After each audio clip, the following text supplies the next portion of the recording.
Isang gabi, ang karaniwang ingay sa isang eskinita sa Sampaloc, Maynila ay biglang napalitan ng isang nakakakilabot na katahimikan.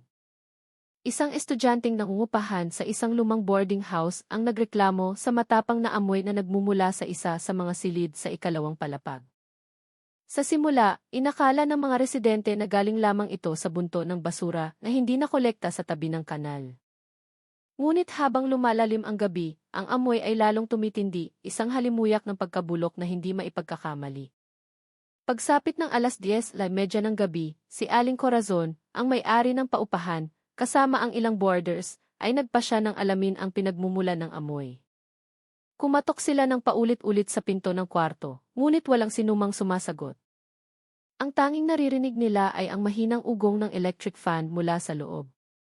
Matapos ang ilang sandaling pag-uusap, napagdesisyonan nilang sirain ang pinto. Sa isang malakas na sipa, bumukas ito. Ang lahat ay napatahimik. Sa loob ng maliit na kwartong may sukat na 3 por 4 na metro, isang babaeng nakahandu sa isasahig ang kanilang natagpuan. Ang kanyang balat ay kulay ube na, at ang mga mata ay nakadilat na tila nakakita ng isang bagay na karumal-dumal. Ngunit ang mas nakapangingilabot ay ang mga pader ng silid. Puno ito ng dose-dosenang mga itim na guhit na tila isinulat sa uling, magulo at nakakatakot. Ang iba ay hugis ng mga kakaibang simbolo, habang ang iba naman ay mga salitang mahirap basahin.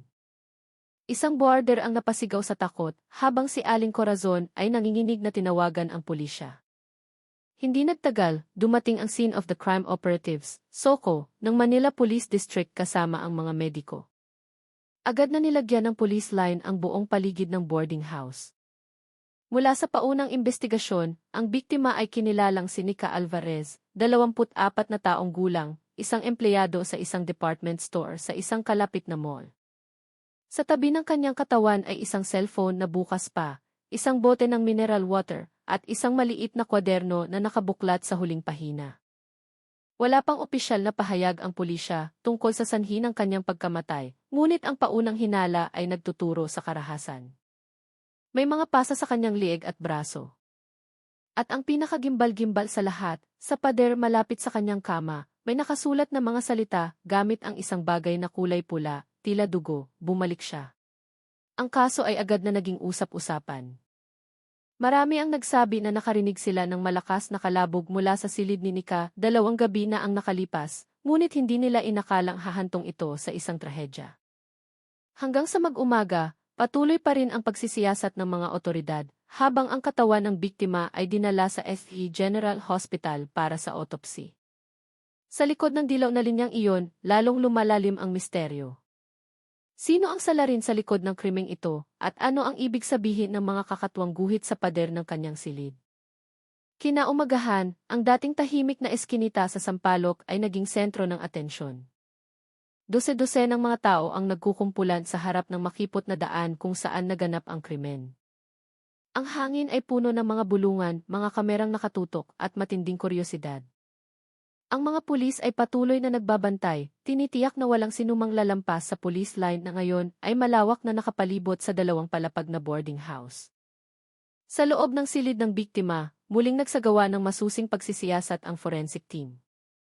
Bawat guhit sa pader ay maingat na kinuhanan ng litrato. May isang simbolo na tila tatsulok na may tuldok sa gitna, mga salitang isinulat ng padaskol tulad ng ki sa wakas, at bumalik siya, at mga mahahabang guhit na tila ginawa ng may matinding puwersa, na para bang ginawa sa gitna ng matinding takot. Itinala ng mga investigador na mayroong higit sa 30 guhit na nakakalat sa 4 na pader ng silid.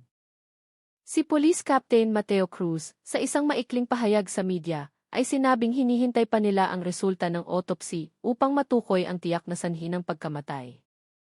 Gayunpaman, base sa mga naunang natuklasan, walang nakitang palatandaan ng matinding panlalaban sa loob ng silid na nagpapahiwatig na posibleng kilala ng biktima ang salarin. Ang mga guhit sa pader ay kasalukuyan naming sinusuri. Maaaring ito ay mensahe mula sa salarin o isang psikolohikal na reaksyon ng biktima bago siya mamatay. Lahat ng posibilidad ay bukas pa, maikling pahayag ni Captain Cruz sa mga mamamahayag. Samantala, isang katrabaho ni Nica na dumating sa lugar ay nagsabing huli niyang nakita ang biktima 2 araw na ang nakalipas. Nagkwento pa umano si Nika na pakiramdam niya ay may nagmamasid sa kanya at madalas siyang nakakarinig ng mga yabag sa pasilyo ng boarding house tuwing gabi.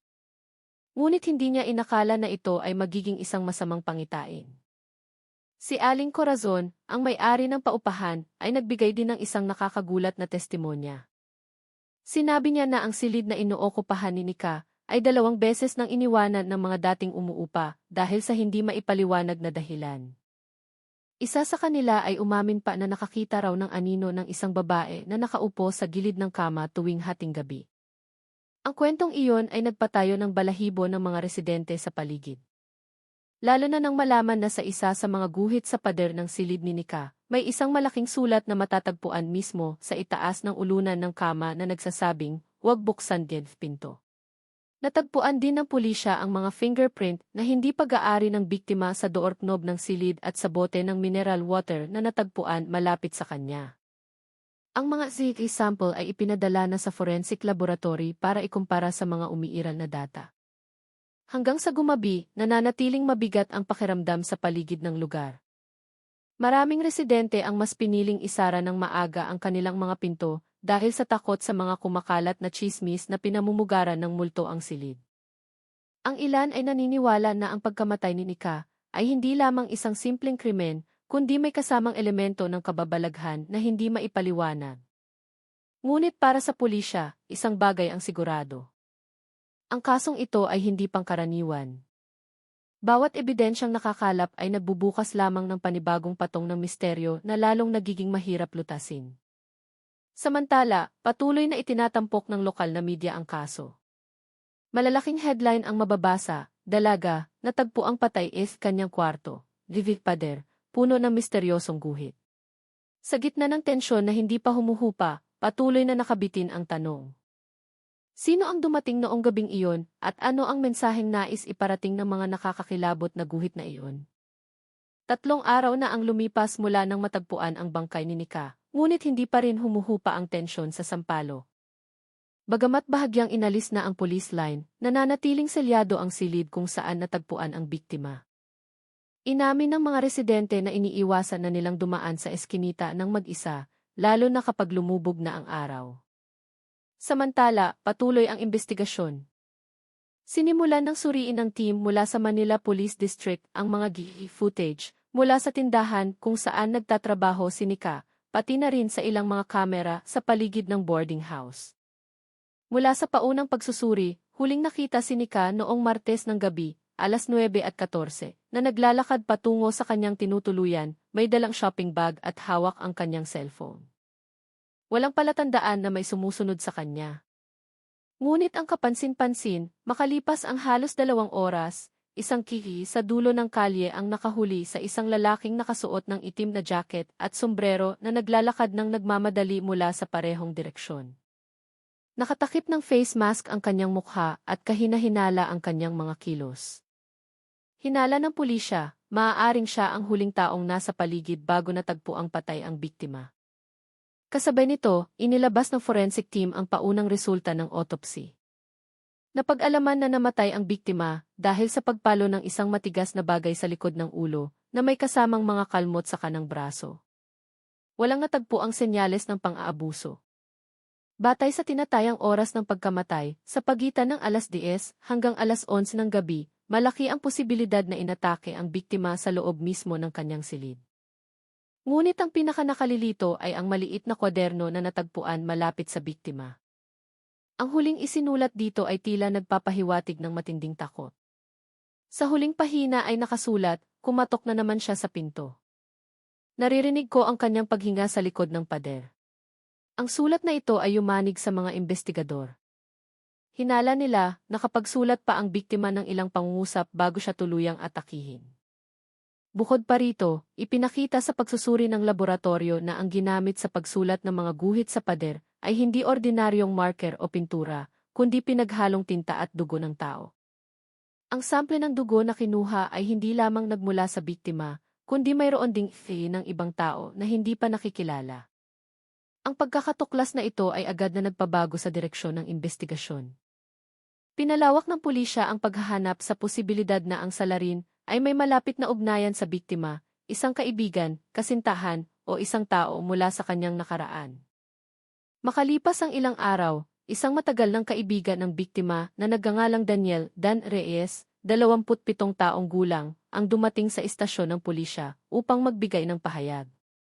Inamin niya na nakatanggap siya ng isang text message mula kay Nika 2 araw bago ang insidente na nagsasabing, "Kung hindi ako aabot para magkwento, pakitago mo iyong itim na libro." Ngunit, inamin ni Dan na hindi niya alam kung ano ang ibig sabihin ng mensahe. Tinunto ng pulisya ang numero ng nagpadala at lumabas na mula nga ito sa cellphone ng biktima. Ang kakatwa, pagkatapos ng gabing iyon, hindi na naging aktibo ang cellphone at natagpuan na lamang ito sa sahig ng silid ng walang malinaw na fingerprint. Samantala, ang balita tungkol sa misteryosong guhit na ay bumalik siya, ay nagsimulang kumalat sa social media. Nagkagulo ang mga taga-Maynila sa paggawa ng iba't ibang espekulasyon. May naniniwalang pinatay ang biktima dahil sa paghihiganti. Mayroon ding nag-ugnay nito sa isang lumang kwento tungkol sa dating umuupa sa boarding house na namatay din sa katulad na paraan ilang taon na ang nakalipas. Si Aling Corazon ay muling tinanong para sa karagdagang impormasyon. Sa nanginginig na boses, ikinuwento niya ang isang bagay na nagpatahimik sa mga investigador. Inamin niya na 2 taon na ang nakalipas, ang parehong silid ay inupahan ng isang babaeng nagngangalang Clara Santos, na natagpuan ding patay sa ilalim ng misteryosong mga pangyayari. Ang kasong iyon ay hindi kailanman nalutas at itinuring na lamang na pagpapakamatay. Ngayon, sa 2 magkatulad na insidente sa iisang silid, isang malaking tanong ang nabuo. Nagkataon lang ba ito o may mas madilim na lihim na nagtatago sa likod ng pinto ng silid na iyon? Habang muling bumabagsak ang gabi sa Sampaloc, ilang residente ang nagsabing nakakarinig sila ng mahinang katok mula sa direksyon ng silid na selyado na. Itinanggi ng pulisya ang mga usap-usapang may kababalaghan, ngunit ang takot ng mga residente ay lalong naging mahirap pigilan. At sa gitna ng katahimikan, isang bagay pa rin ang nananatiling malaking tandang pananong. Sino ang lalaking nakaitim na jacket sa CCTV footage? At ano ang kanyang koneksyon sa biktima at sa misteryo sa likod ng mga guhit na gawa sa dugo? Isang linggo matapos ang pagkamatay ni Nika, pumasok sa isang bagong yugto ang investigasyon. Isang joint task force mula sa Manila Police District at National Headquarters ang binuo upang pabilisin ang paglutas sa kaso. Sinimulang pagtuunan ng pansin ng media ang misteryosong lalaking nakaitim na jacket na nahuli sa CCTV. Samantala, ang mga netizen ay gumawa ng sari-saring haka-haka, mula sa dating kasintahan hanggang sa katrabaho ng biktima bilang posibleng salarin. Ngunit, ipinakita ng investigasyon ang isang bagay na mas komplikado. Mula sa CCTV footage na pinalaki at sinuri gamit ang face enhancement technology, bahagyang nakuha ng pulisya ang ilang katangian ng lalaki, kayumanggi ang balat, may taas na humigit kumulang 5 at may peklat sa gilid ng kanyang kilay. Sa isa pang kuha, nakitang huminto sandali ang lalaki sa harap ng gate ng boarding house, tumingin sa direksyon ng silid ni Nika sa loob ng ilang segundo bago nawala sa isang makipot na eskinita sa kanan. Sinundan ng pulisya ang bakas na iyon at natuklasan na ang eskinita ay patungo sa isang bakanting lot na maisunog na gusali na matagal nang inabandona. Doon, natunto ng mga geisham dog ang isang amoy na katulad ng damit ng biktima. Ngunit ang bakas ay bigla na lamang natapos sa tabi ng isang mataas na pader na puno ng lumot na para bang naglaho na lang sa hangin ang salarin.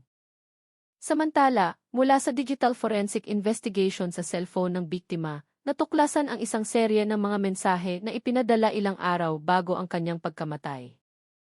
Isa sa mga ito ay nagsasabing, "Akala mo umalis na siya?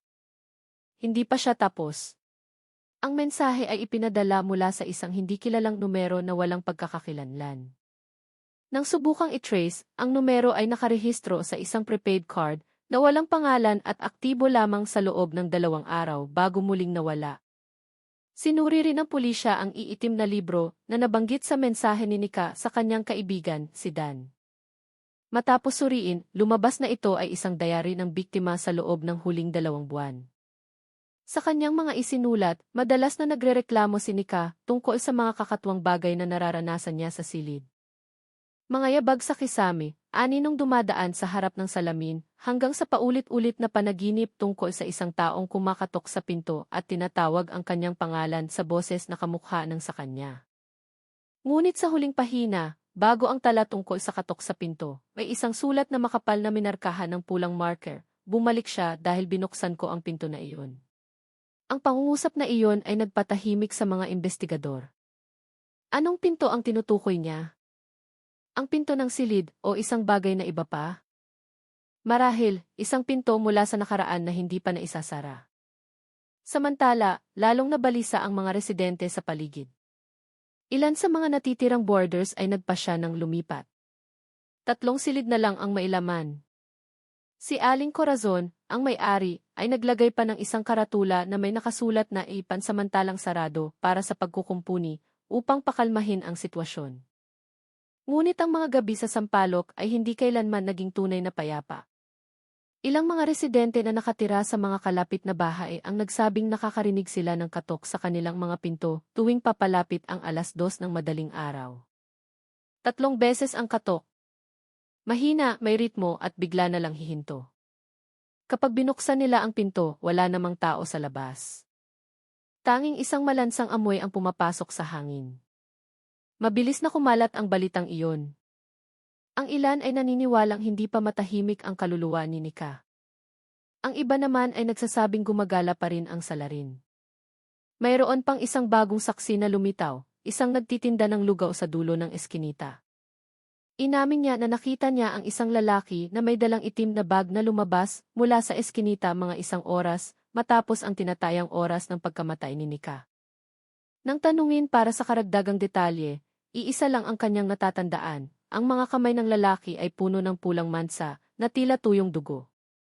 Ngayon, nakatuon ang pulisya sa pagtugis sa lalaking nakaitim na jacket, na lalo nilang pinaniniwala ang direktang sangkot sa pagpatay. Ngunit habang lalo silang nag-imbestiga, lalong dumarami ang mga kakatuwang pangyayari. Isa sa mga miyembro ng investigasyon ay nagulat ng isang kakaibang insidente habang muling sinusuri ang silid ni Nika. Ayon sa kanya, habang kinukuhanan niya ng litrato ang pader na puno ng guhit, biglang naghang ang kanyang cellphone at nagpakita ng error message na may nakasulat na "Don't open the door" kahit na naka-offline mode ang telepono. Ang balitang iyon ay hindi ipinakalat sa media, ngunit sa pagitan ng mga investigador, nagsimulang lumitaw ang isang hindi maipaliwanag na kaba. Ang ilan ay tumanggi ng magpatuloy sa investigasyon tuwing gabi. Isa-isang nagsulputan ang mga bagong misteryo. Ngunit isang bagay ang nanatiling pareho, ang mga guhit sa pader, ang mga mensahe sa diary, at ang bakas na misteryosong lalaki ay tila magkakaugnay sa isang madilim na bilog na hindi pa rin nalulutas. At sa gitna ng tensyon, isang kapitbahay sa boarding house ang biglang nag-report sa pulisya na nakakita siya ng isang piraso ng nasunog na papel sa basurahan sa likod. Matapos suriin, ang papel ay nagmula pala sa isang kalendaryo na may petsang binilugan ng pulang tinta, ang petsa ng pagkamatay ni Nika. Kinaumagahan, nananatiling mabigat ang hangin sa paligid ng boarding house. Bagamat inalis na ang police line, tila hindi pa rin umaalis ang lamig sa makipot na eskinita ng Sampaloc. Ang piraso ng kalendaryo na natagpuan sa basurahan ay naging sentro ngayon ng atensyon ng mga investigador. Sa bahaging hindi pa nasusunog, malinaw na nakikita ang petsang Oktubre 17 na binilugan ng makapal na pulang tinta, at sa ilalim nito ay may malabong sulat, "Darating siya." Agad na dinala ang papel sa forensic laboratory. Mula sa pagsusuri sa tinta, natuklasan ang halo ng hemoglobin ng tao, katulad ng mga guhit sa pader ng silid ni Nika. Pinalakas nito ang hinala na ang salarin ay may partikular na pattern sa bawat kilos niya, na para bang nag-iiwan ng mga mensaheng magkakaugnay. Sinimulang suriin ng mga investigador ang kasaysayan ng may-ari ng paupahan at lahat ng mga dating umuupa. Ang pangalang paulit-ulit na lumalabas sa mga lumang dokumento ay si Clara Santos, ang umuupa sa silid na namatay 2 taon na ang nakalipas na may katulad na kondisyon ni Nika, sugat sa ulo at misteryosong sulat sa pader. Ngunit noon, isinara ang kaso bilang pagpapakamatay. Ngayon, maraming bagay ang tila hindi tama. Mula sa mga tala ng pulisya, natuklasan na sina Clara at Nika ay parehong nagtrabaho sa iisang lugar, isang department store. Pareho silang umupa sa iisang silid at magkalapit pa ang kanilang kaarawan. Ang pagkakatulad na ito ay nagbigay daan sa mga investigador na isipin na maaaring hindi basta-basta pinili ang mga biktima. Isang senior investigator, si Major Reyes, ay nagsabing may paulit-ulit na pattern sa dalawang kaso. Hinala namin, kilala ng salarin ang dalawang biktima. Ang motibo ay maaaring hindi lang simpleng pagpatay, kundi isang bagay na mas malalim, obsesyon, paghihiganti, o isang trauma mula sa nakaraan na hindi pa nalulutas. Upang mas malaliman pa ang pagsisiyasat, muling binuksan ng digital forensic team ang cellphone ni Clara na nakatago pa sa lumang ebidensya. At ang resulta ay nagpatayo ng balahibo. Sa gallery ng cellphone, may isang huling litrato na hindi napansin noon. Isang litrato ng pader ng silid na may parehong sulat tulad ng kay Nika. Bumalik siya. Ang mas nakakakilabot, sa refleksyon ng salamin sa litrato, may malabong anino ng isang taong nakaitim na jacket na nakatayo sa sulok ng silid. Nang ipakita ang litrato sa malaking screen sa investigation room, tumahimik ang lahat. Lahat ng tingin ay nakatuon sa iisang bagay. Ang anino ay kapareho ng lalaki sa kiki na naitala sa paligid kung saan namatay si Nika. 2 taon ang pagitan, 2 biktima, iisang misteryosong tao. Ang hinala na gumagala pa rin ang salarin ay lalong lumakas. Samantala, si Dan, ang kaibigan ng biktima, ay biglang dumating sa istasyon ng pulisya na may maputlang mukha. Inamin niya na katatanggap lang niya ng isang misteryosong sulat na isiniksik sa ilalim ng pinto ng kanyang bahay kaninang madaling araw. Ang sulat ay isinulat sa magugulong malalaking letra sa isang lumang papel na nagsasabing, binasa Eden kanyang libro, ikaw Eden susunod. Agad na kinuha ng pulisya ang sulat at sinuri ang mga fingerprint. Lumabas sa paunang resulta na may bakas ng dugo sa gilid ng papel at ang ihi nito ay tumutugma sa sample na natagpuan sa pader ng silid ni Nika. Ibig sabihin, malaki ang posibilidad na ang sulat ay isinulat ng parehong tao, ang salarin. Ang balitang iyon ay nagdulot ng matinding takot kay Dan. Humingi siya ng proteksyon mula sa pulisya dahil inamin niya na sa nakalipas na linggo, pakiramdam niya ay palagi siyang sinusundan. Ikinuwento niya na ilang beses, kapag umuuwi siya ng gabi, nakakarinig siya ng mga yabag sa likod niya, ngunit paglingon niya, wala namang tao. Sa kanyang bahay, nakita pa niya ang isang maliit na pulang marka ng krus sa pinto ng kanyang silid, kapareho ng simbolo na nasa silid ni Nika. Habang nagpapatuloy ang investigasyon, lalong nagkagulo ang publiko. Ang pambansang media ay nagsimulang magtungo sa Maynila para sa live coverage ng kaso ng misteryosong guhit sa Sampaloc. Marami ang nagsasabing ito ang pinakanakakatakot na kaso sa huling dekada. Ngunit sa likod ng lahat, natuklasan ng mga investigador ang isang nakakagulat na koneksyon. Sa pamamagitan ng lumang datos ng mga umuupa, natuklasan na bago sina Clara at Nika, ang silid ay inupahan ng isang lalaking nagngangalang Rico Villanueva. Isa siyang fine art student na misteryosong naglaho 3 taon na ang nakalipas, nag-iwan ng mga mural sa silid na naglalaman ng mga katulad na simbolo. Mula sa mga tala ng kanyang unibersidad, si Rico ay kilala bilang isang taong sarado ang isip at madalas gumuhit ng mga kakatuwang simbolo gamit ang pulang pintura. Sumailalim din siya sa counseling dahil sa hinalang mayroon siyang psychological disorder matapos mamatay sa isang aksidente ang kanyang kasintahan. Ang pangalan ng kanyang kasintahan, Clara Santos. Biglang nagkadugtong-dugtong ang lahat ng piraso. Si Clara, ang kasintahan ni Rico, ay namatay 2 taon na ang nakalipas sa parehong silid. Pagkatapos, si Nika, na may pagkakahawig kay Clara, ang naging sumunod na biktima. Malakas ang hinala ng pulisya na buhay pa si Rico at siya ang lalaking nakaitim na jacket na matagal nang nagpaparamdam sa lugar. Maaaring bumalik siya upang ulitin ang mga pangyayari sa nakaraan bilang isang uri ng paghihiganti na dala ng kanyang delusyon at obsesyon sa mga biktimang kamukha ng kanyang kasintahan. Ngunit nang magsagawa ng operasyon ang pulisya para arestuhin si Rico sa kanyang lumang bahay batay sa ulat ng isang residente na nakakita sa isang lalaking nakaitim na jacket doon, isang mas kakaibang bagay ang kanilang natagpuan. Ang bahay ay walang tao, at sa pader ng sala ay may malaking sulat na kulay pula, bumalik de Fiday at silid di iyon. Agad na nagtungo ang mga pulis sa boarding house, ngunit pagdating nila, ang ilaw sa silid ni Nika, na dapat sana ipatay, ay nakasindi. Nang gabing iyon, mas malamig kaysa karaniwan ang hangin sa Sampaloc. Dahan-dahang bumuhos ang ambon na lalong nagpadilim sa paligid. Sa ilalim ng malabong ilaw ng poste, tatlong sasakyan ng pulis ang huminto sa harap ng boarding house na ilang linggo nang sarado. Sa harapan, ang police line na dapat sana ay nakasara sa silid ng biktima ay punit, na para bang sa pilitang binuksan mula sa loob. Si Captain Mateo Cruz mismo ang nanguna sa operasyon. Siguraduhing bantay sarado ang bawat sulok, walang kikilos ng mag-isa, mahigpit niyang utos. 6 na pulis na kumpleto sa uniforme at armas ang kumalat sa magkabilang gilid ng gusali. Isa sa kanila ay may dalang body camera para idokumento ang bawat segundo ng pangyayari. Habang paakyat sila sa hagdanan patungo sa ikalawang palapag kung nasaan ang silid ni Nika, isang amoy ng halumigmig na maihalong lansa ang sumalubong sa kanila. Ang paligid ay napakatahimik na tanging ang patak ng tubig mula sa butas na bubong ang maririnig. Ang ilaw sa pasilyo ay kumikislap-kislap, lumilikha ng mga mahahabang anino na sumasayaw sa pader. Nang matanaw nila ang pinto ng silid sa dulo ng pasilyo, bumagal ang kanilang mga hakbang. Ang ilaw sa loob ay mahinang nakasindi na para bang may tao sa loob. Ang pinto ay hindi nakasara ng mahigpit, dahan-dahang umuugoy sa bawat ihip ng hangin. Sa isang hudyat, sinipa ng mga pulis ang pinto at pumasok. Naitala ng body camera ang lahat. Ang silid ay tila pareho lang noong huli itong iwanan.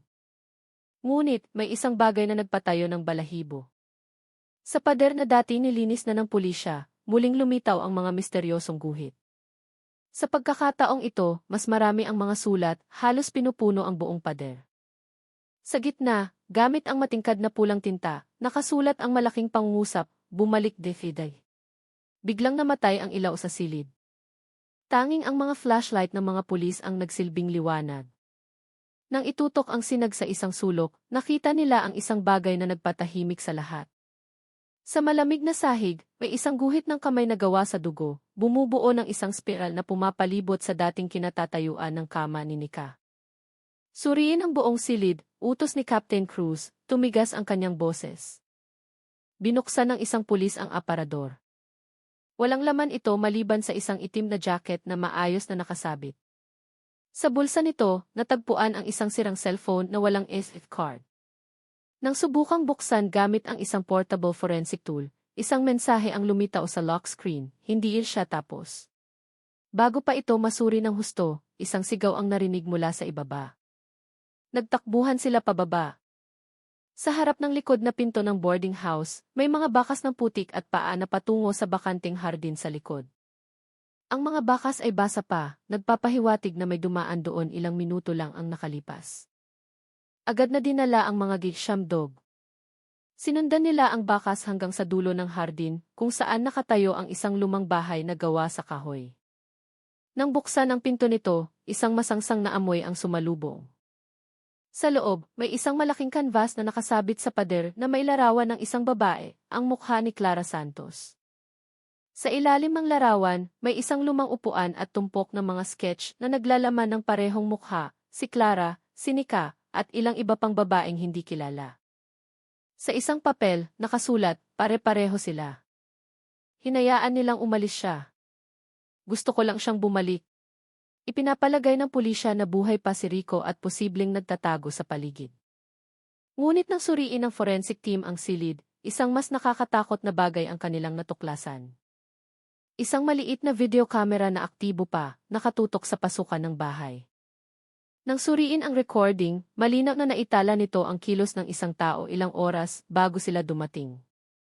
Ang tao ay si Rico Villanueva, nakaitim na jacket, mahabang buhok na tumatakip sa bahagi ng kanyang mukha, at walang emosyon ang mga mata. Sa recording, nakaupo siya sa upuan, nakaharap sa larawan ni Clara, habang mahinang nagsasalita na para bang may kausap na hindi nakikita. Pangako, ito na ang huli.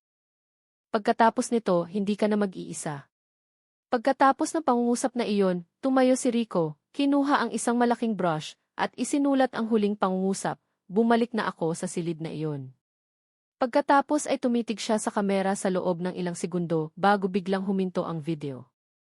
Ngunit ang pinakanakakatakot ay hindi ang laman ng video, kundi ang oras ng pag-record. Ipinakita sa data na ang video ay naitala 2 oras lamang bago dumating ang pulisya.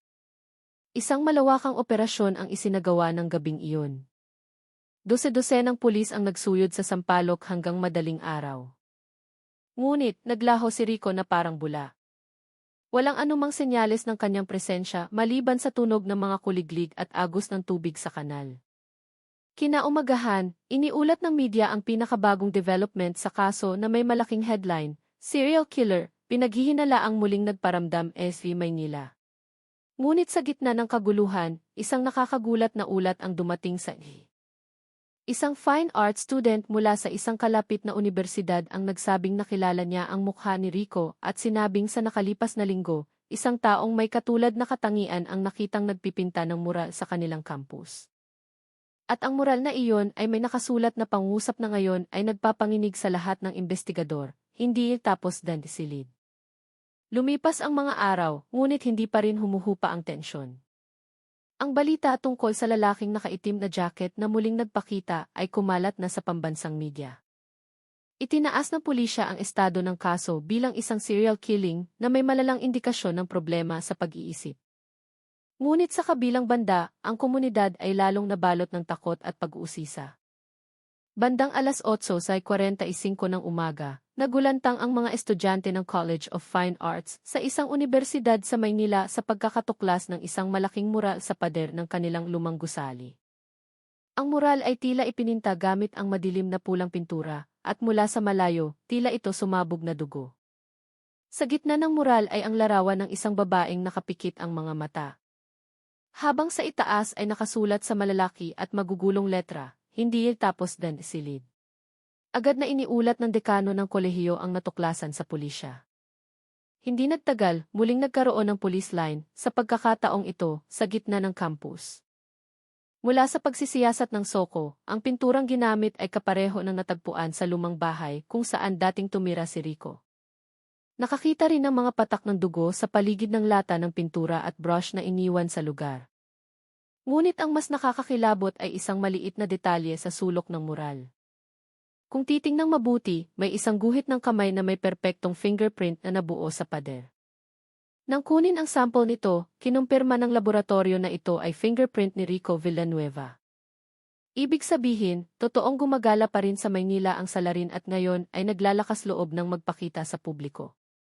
Kinaumagahan, muling binuksan ng investigation team ang mga lumang file ni Rico. Mula sa mga tala ng psychologist ng universidad 3 taon na ang nakalipas, si Rico ay na-diagnose na may visual and auditory delusion matapos mawala ang kanyang kasintahan, si Clara Santos. Sumailalim siya sa therapy ngunit tumakas bago matapos ang proseso. Sa kanyang huling tala sa counseling, may isinulat si Rico sa isang sulok ng papel, "Kung hindi ko siya maibabalik, gagawin kong makita siya ng mundo sa bawat pader." Ang tala na iyon ay tila isang propesya na nagkatotoo. Nalaman din sa investigasyon na si Rico ay naging assistant ng isang art professor at may access sa imbakan ng mga kemikal at pintura sa unibersidad. Kilala siya sa kanyang kakayahang gumuhit ng mga simbolo at mukha ng tao na may nakakatakot na detalye at madalas niyang sinasabi na ang bawat pinta ay may kaluluwa kung bibigyan ng dugo. Pagsapit ng gabi, naglagay ng mga pulis na nagpapanggap sa paligid ng campus, umaasang babalik si Rico para tapusin ang kanyang mural. Ngunit sa hindi inaasahan, isang ibang pangyayari ang yumanig sa gabing iyon. Bandang 11:15, isang security guard ng unibersidad ang nagulat na nakarinig siya ng isang taong mahinang nagsasalita sa likod ng gusali. Nang lumapit siya, isang anino ng lalaking nakaitim na jacket ang nakita niyang nakatitig sa mural. Ngunit nang tutukan ng flashlight, tumakbo ito patungo sa likod ng hardin ng unibersidad. Agad na hinabol ng mga pulis na nagbabantay. Naging mainit ang habulan sa gitna ng malakas na ulan. Ilang beses na lumingon si Rico. Ang kanyang mukha ay bahagyang natatakpan ng basang buhok. Walang emosyon ang kanyang mga mata, ngunit nag-aapoy. Sa ilalim ng ilaw sa hardin, tumakbo siya patawid sa isang bakanting field at nawala sa direksyon ng gusali ng laboratorio ng sining. Nang pasukin ng mga pulis ang gusali, nakita nilang bukas ang pinto ng isang silid. Sa loob, lahat ng ilaw ay patay maliban sa isang table lamp na mahinang nagbibigay liwanag sa isang malaking canvas. Sa canvas, magkatabing nakapinta ang mga mukha ni Nika at Clara. Ngunit sa gitna nilang dalawa, may ikatlong mukha, isang mukha na hindi pa tapos, na para bang kasisimula pa lang ni Rico na ipinta ito. Sa mesa, may isang papel na may sulat kamay ni Rico, isali, pagkatapos nito, tapos de. Ngunit bago pa masuri ng mga pulis, isang mahinang yabag ang narinig mula sa kisame, na para bang may naglalakad sa pagitan ng mga kahoy. Itinutok ang mga flashlight sa itaas, at doon, nakita ang lalaking nakaitim na jacket na mabilis na gumagapang patungo sa isang lumang bentilasyon. Hinto, pulis, sigaw ng isang pulis. Ngunit, tumalon si Rico, nabangga ang isang pulis, at tumakbo palabas sa likod na pinto. Nagpakawala ng warning shot ang pulisya. Ngunit patuloy na tumakbo ang lalaki sa gitna ng dilim at ulan hanggang sa mawala sa pagitan ng mga kawayan sa likod ng gusali. Ang tanging naiwan ay mga bakas ng paa na may halong dugo na tumutulo sa sementadong sahig. Matapos ang insidente, nagpasya ang unibersidad na isara muna ang lahat ng aktibidad sa College of Fine Arts sa loob ng isang linggo. Samantala, pinalawak ng pulisya ang paghahanap hanggang sa labas ng lungsod, kabilang ang mga gubat at lumang pamayanan sa gilid ng Maynila. Ngunit ng gabing iyon, 2:00 ng madaling araw, isang crew ng lokal na media ang nakatanggap ng isang anonymous email. Sa loob nito, may isang litrato, ang litrato ng mural sa unibersidad na ngayon ay nagbago na. Ang ikatlong mukha, na dati hindi pa tapos, ay kumpleto na ngayon at kapareho ng mukha ni Dan, ang kaibigan ng biktima na nakatanggap ng pagbabanta. Sa ilalim ng litrato, may iisang maikling pangungusap, malapit nang matapos Dan, huling pinta. Agad na nakarating ang balita sa pulisya. At nang gabing iyon, opisyal na inilagay si Dan sa ilalim ng witness protection. Ngunit sa kanyang maputlang mukha, kitang-kita ang hindi maipaliwanag na takot. Mahina siyang bumulong sa pulis na kasama niya, alam kong nandito pa siya. Narinig ko ang katok niya kagabi. At sa labas ng safe house kung saan dinala si Dan, naitala ng isang security camera, ang isang bagay na hindi napansin ng sinuman. Isang itim na anino ang nakatayo sa kabilang kalsada sa loob ng 12 minuto, nakatitig sa bintana ng silid ni Dan, bago dahan-dahang naglaho sa dilim. 2 araw matapos ang insidente sa unibersidad, nagsimulang magbago ang kapaligiran sa Maynila. Hindi lang dahil sa balita tungkol kay Rico Villanueva na patuloy na bumabagabag sa telebisyon at social media, kundi dahil sa tensyon na ramdam sa hangin. Para bang lahat ay naghihintay ng isang bagay, isang pagkakahuli, o isang bagong pangyayari. Hinigpitan ng pulisya ang pagbabantay. Bawat checkpoint sa paligid ng unibersidad, sa eskinita kung nasaan ang boarding house, hanggang sa bahay kung saan itinatago si Dan ay mahigpit na binabantayan sa loob ng 24 na oras. Ngunit, sa kabila ng mahigpit na pagbabantay, nagsimulang mangyari ang mga kakatuwang bagay. Nagulat ang mga gwardya na nakakarinig sila ng 3 katok sa labas ng kanilang guard house tuwing 2:00 ng madaling araw. Ang katok ay hindi kailanman sinamahan ng anumang senyales ng tao. Kapag sinuri, mayroon lamang bakas ng pulang pintura sa pader na hindi patuyo. Ang bakas na iyon, nang suriin, ay tila bumubuo ng letrang EC. Kasabay nito, si Dan ay nagsimulang magpakita ng matinding takot. Hirap siyang matulog, madalas magising sa gitna ng gabi, at inaaming nakakarinig ng mga yabag sa labas ng kanyang silid. Sa isang psychologist, mahina niyang sinabi, naririnig ko siyang nagpipinta gabi-gabi sa likod ng pader. Inakala ng pulisya na si Dan ay dumaranas ng matinding trauma. Ngunit, nagbago ang lahat kinaumagahan nang makita ng isang pulis ang isang pinta ng mukha ni Dan na nakasabit sa isang bakanteng billboard sa gilid ng kalsada malapit sa kanyang pinagtataguan. Ang pinta ay may sukat na halos 2 metro, ginawa gamit ang pula at itim na pintura. Sa ilalim nito ay nakasulat ang parehong pangungusap tulad ng sa mural sa unibersidad, malapit nang matapos dahil huling pinta. Nagpanik ang mga dumadaan at agad na nag-report. Dumating ang pulisya at ibinaba ang pinta.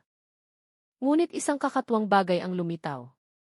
Sa likod ng canvas, natagpuan ang fingerprint ni Dan mismo na para bang siya ang gumawa nito. Ngunit naniniwala ang mga investigador na ito ay isang taktika ni Rico. Kilala siyang magaling manggaya ng estilo ng sulat at kamay ng isang tao. Maaaring sinadya niyang gamitin ang personal na gamit ni Dan para lumikha ng ilusyon. Ngunit ang mas nagpakomplika sa investigasyon, ang mga bakas ni Rico ay tila palipat-lipat na parang anino. Kinagabihan, bandang 11:40, isang residente ang nagulat na nakakita ng isang lalaking nakaitim na jacket na naglalakad sa paligid ng dating boarding house. Sabi ng saksi, may dala itong tila malaking canvas sa likod. Agad na ipinadala ang isang team. Sa maikling panahon, napalibutan ang lugar. Nang pumasok ang team, muling bukas ang pinto ng silid ni Nika, kahit na ito'y nakakandado na ng kadenang bakal. Nakasindi ang ilaw. Sa gitna ng silid, isang bagong canvas ang nakatayo, mas malaki kaysa sa mga naunang natagpuan. Nakapinta rito ang tatlong mukha, sina Clara, Nika, at Dan. Lahat ay nakangiti na may nakapikit na mga mata. Ngunit ang pinakagimbal-gimbal, sa ilalim ng pinta, may isang bakas ng palad na gawa sa dugo na basa pa. Sa tabi ng canvas, isang lumang sketchbook ang nakalatag. Ang mga pahina nito ay naglalaman ng mga piraso ng tula na isinulat ni Rico gamit ang pulang tinta. Natutulog siya sa pulang pintura. Tinatawag ko siya mula sa pader. Kung matapos ang isa pa, magkakasama kami sa silid na iyon. Sakto nang kukuhanan ito ng litrato ng isang investigador, biglang namatay ang lahat ng ilaw. Mula sa dilim, narinig ang tunog ng mahinang mga yabag na sinundan ng tatlong katok sa pader. Tok! Tok! Tok! Itinutok ng mga pulis ang kanilang mga flashlight sa direksyon ng tunog. Ang pader sa likod ng kama ay dahan-dahang nanginig. Pagkatapos, isang maliit na bitak ang lumitaw. Lumapit ang isang miyembro, hinawakan ang bitak, at biglang gumuho ang isang bahagi ng pader, nagbubunyag ng isang maliit na nakatagong espasyo sa likod. Ang espasyo ay madilim, masikip, at sapat lamang para sa isang taong nakayuko. Sa loob ng pader na iyon, may daan-daang mga guhit ng mga pangalan, kabilang ang mga pangalan ng mga biktima at ang mga petsa ng kanilang pagkamatay. Sa gitna, malaking nakasulat, isinabit bibang lahat ng mukha dito. Ngunit, walang senyales ni Rico, tanging mga tira-tirang pagkain, mga brush at pintura. Na para bang kakaalis lang niya ilang oras ang nakalipas. Isang investigador ang nakakita ng isang maliit na tala sa sahig. Halos hindi mabasa ang sulat dahil sa dugo. Ang mga salitang iyon ay yumanig sa buong team. Nag-utos silang agad na lisanin ang lugar at palawakin ang paghahanap. Kinaumagahan, sinuri ng AFP team ng pulisya ang key footage sa paligid at ang kanilang natuklasan ay nagpatahimik sa buong istasyon. Sa isang recording bandang 3:00 ng madaling araw, nakita ang isang lalaking nakaitim na jacket na naglalakad palabas mula sa silid ni Nika, may dalang malaking canvas. Huminto siya sa harap ng eskinita, tumingin sa direksyon ng kamera. Kahit malakas ang ulan, malinaw ang kanyang mukha, si Rico Villanueva. Ngunit ang nagpanginig sa lahat ay ang kanyang bahagyang pagngiti bago tumitig ng direkta sa lente ng kamera.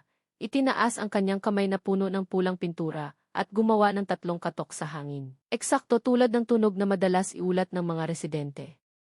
Pagkatapos noon, dahan-dahang naglakad si Rico papunta sa Hilaga, patungo sa highway at nawala sa hamog ng umaga.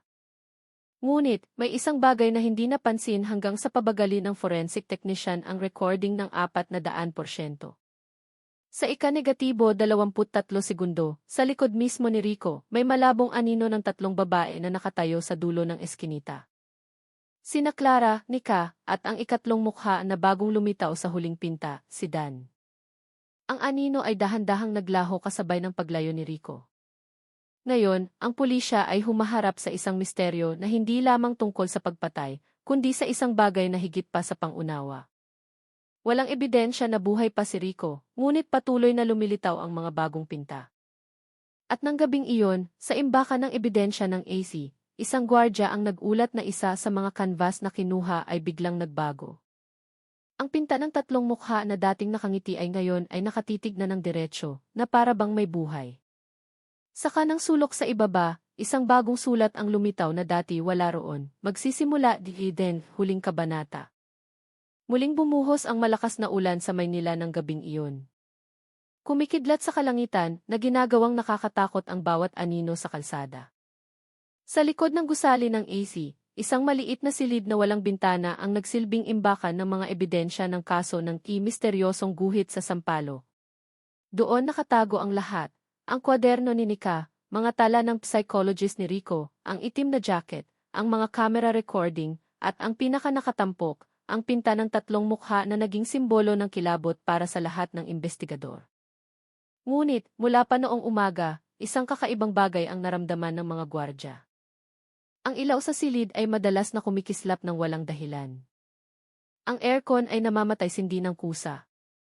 Mayroon pang ulat mula sa 2 miyembro na nagsabing nakarinig sila ng mga yabag sa loob ng silid, kahit na ito'y nakakandado at maaari lamang buksan gamit ang isang digital V-card.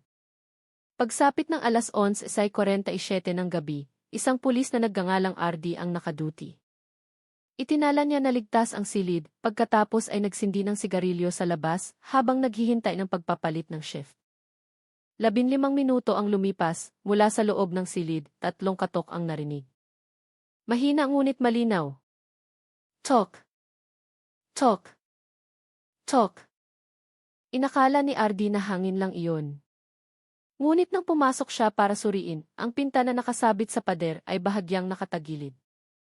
Inayos niya ito nang hindi nag-iisip, pagkatapos ay napansin na ang pulang pintura sa sulat na, magsisimula, dividend, huling kabanata, ay mas sariwa, na parabang kalalagailang. Nang titigan niya ng malapitan, isang bagay ang nagpatigil sa kanyang paghinga. May isang maliit na karagdagan sa ilalim ng sulat. Dahan-dahang lumitaw ang mga letra, bumubuo ng salitang ngayong gabi. Natigilan si RD. Dahan-dahan siyang umatras. Ngunit biglang namatay ang ilaw sa silid. Mula sa dilim, narinig ang tunog ng isang brush na dumadampi sa canvas, dahan-dahan, tuloy-tuloy, na parabang may nagpipinta. Itinutok niya ang kanyang flashlight sa pinagmumula ng tunog, ngunit walang tao roon. Tanging isang blankong pader na may malabong anino na parang kamay nakadarampi lang sa pintura. Sa sobrang takot, lumabas si RD at ikinandado ang pinto.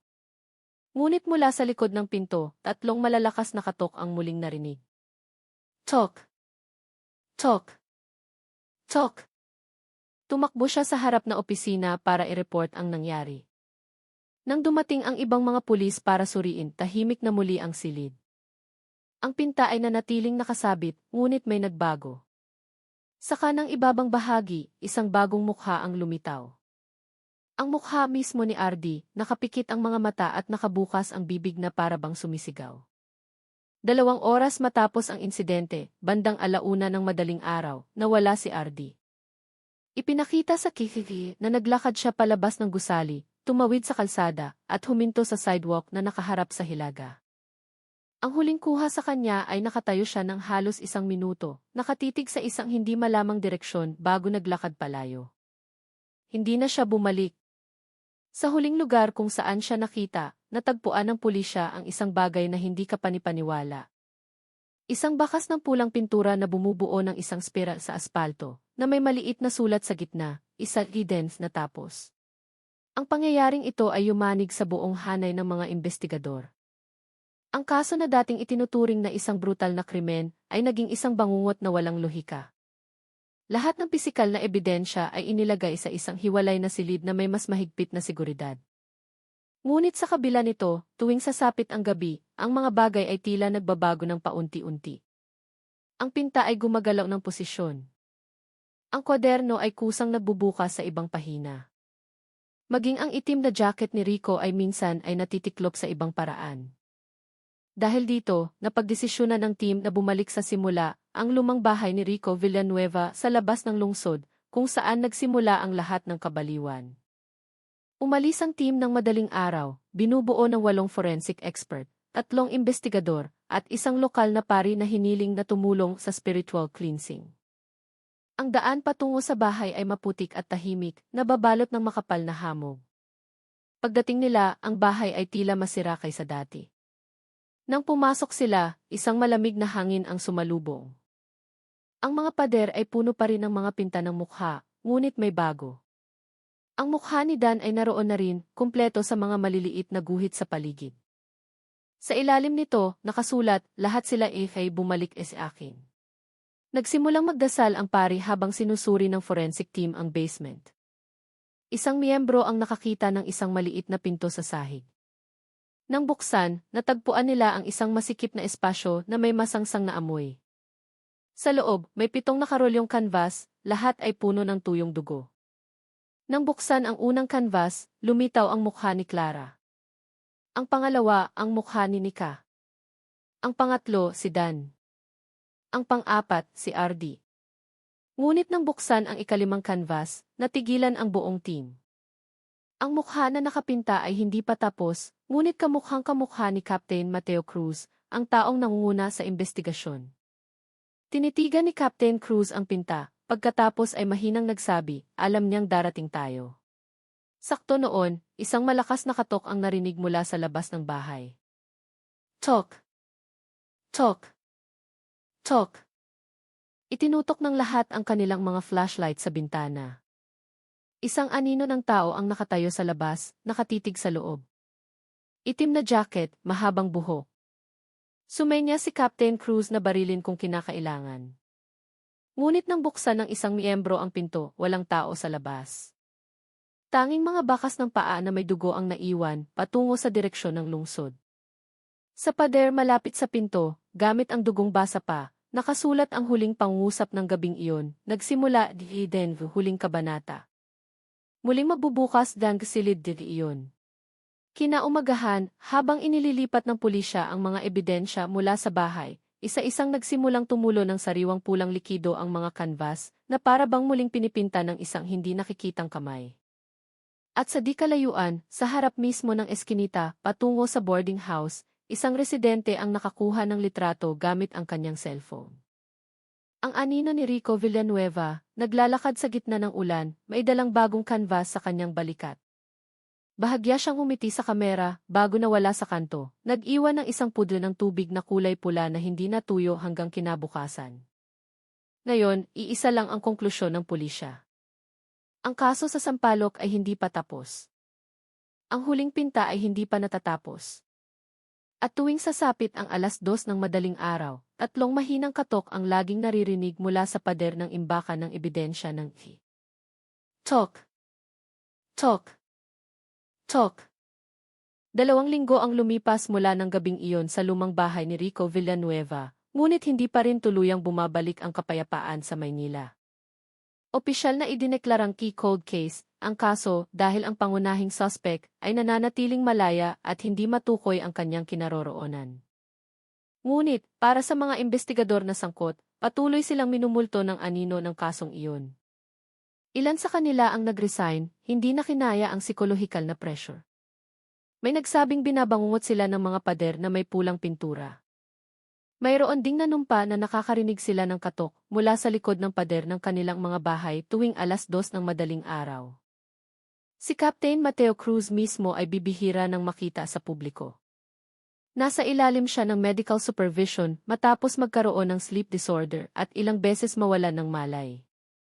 Sa isang panayam, sinabi niya ang isang bagay na nagpatahimik sa lahat, nakita ko siya ng gabing iyon. Hindi lang siya nagpipinta ng mga mukha, pinupuno niya sila. Makalipas ang ilang araw, muling nagulantang ang ihi. Sa isang regular na imbentaryo sa imbakan ng ebidensya, isang miyembro ang nakakita ng isang bagong canvas na nakasandal sa sulok. Walang opisyal na tala kung paano ito napunta roon. Ang canvas ay nakabalot sa isang maruming puting tela. Nang buksan, isang larawan ng isang lalaking nasa katanghaliang gulang na may ekspresyon ng takot ang bumungad. Sa ilalim ng pinta, nakasulat sa malalaking letra, Dan Vif Difi, nangunguna Difi kanila. Natigilan ang lahat. Dahil ang mukha ay kapareho ng kay Captain Cruz. Agad na inilagay ang pinta sa isang hiwalay na silid. Ngunit isang oras ang lumipas, dumating ang ulat na natagpo ang walang malay si Captain Cruz sa kanyang bahay, na may mga kalmot sa kamay na bumubuo ng isang spiral, kapareho ng mga senyales na laging lumalabas sa mga lugar ng krimen. Mula noon, wala nang nangahas na buksan pa ang imbakan ng ebidensya. Permanenteng ikinandado ang silid sa utos ng Ace Chief. Ngunit, ang mga gwardya ay nanunumpa na tuwing madaling araw, may naririnig silang mga yabag sa loob at ang tunog ng isang brush na dahan-dahang dumadampi sa canvas. Ilang buwan ang lumipas, ang boarding house sa Sampaloc ay tuluyan ng giniba ng may-ari. Nagpasya siyang itigil na ang kanyang negosyo matapos ang sunod-sunod na trahedya. Ngunit habang ginigiba ng mga trabahador ang pader ng silid kung saan namatay si Nika, may natagpuan sila sa pagitan ng mga semento. Isang maliit na kanvas na mahigpit na nakatago. Ipinapakita nito ang pinta ng apat na mukha, sina Clara, Nika, Dan at Rico. Lahat ay nakangiti na may nakapikit na mga mata. Sa itaas, nakasulat ang huling pangungusap na ngayon ay naging isang hindi malutas na misteryo sa lungsod. Tapos Jiffy Denvu huling pinta, pero hindi kailanman natutuyo Den's pader. Nang ilabas ang canvas mula sa lugar, biglang bumuhos ang malakas na ulan kahit na maaliwalas ang kalangitan. Isang trabahador ang nagsabing nakita niya ang anino ng isang lalaki na nakatayo sa dulo ng eskinita, ay hawak na brush na tumutulo ng pulang kulay. Ngunit nang lumingon siyang muli, naglaho na ang anino. Ngayon, wala na ang silid. Pantay na ito sa lupa. Ngunit ang mga residente sa paligid ay nanunumpa na tuwing dumadaan sila sa dating kinatatayuan ng boarding house, bago magmadaling araw, naririnig pa rin nila ang tatlong mahinang katok mula sa lupa. Tok! Tok! Tok! At totoo man o hindi, sinasabi ng ilan na sa mga partikular na gabi kapag umuulan at kumikidlat, ang mga pader ng mga bahay sa paligid ay minsan ay nagkakaroon ng malabong pulang mansa na parabang mga hagod ng brush. Na parabang dugong muling nagsisikap na magsalita. Ang misteryosong kaso ng pagpatay sa Maynila ay nag-iwan ng isang bakas na hindi pa rin tuluyang nalulutas. Mula sa mga guhit sa pader, mural sa unibersidad, hanggang sa paglitaw ng mga bagong pinta, lahat ay nagdaragdag na misteryo sa likod ng katauhan ni Rico Villanueva, na hanggang ngayon ay hindi pa rin nahahanap. Patuloy na sinusubukan ng pulisya na tuklasin ang katotohanan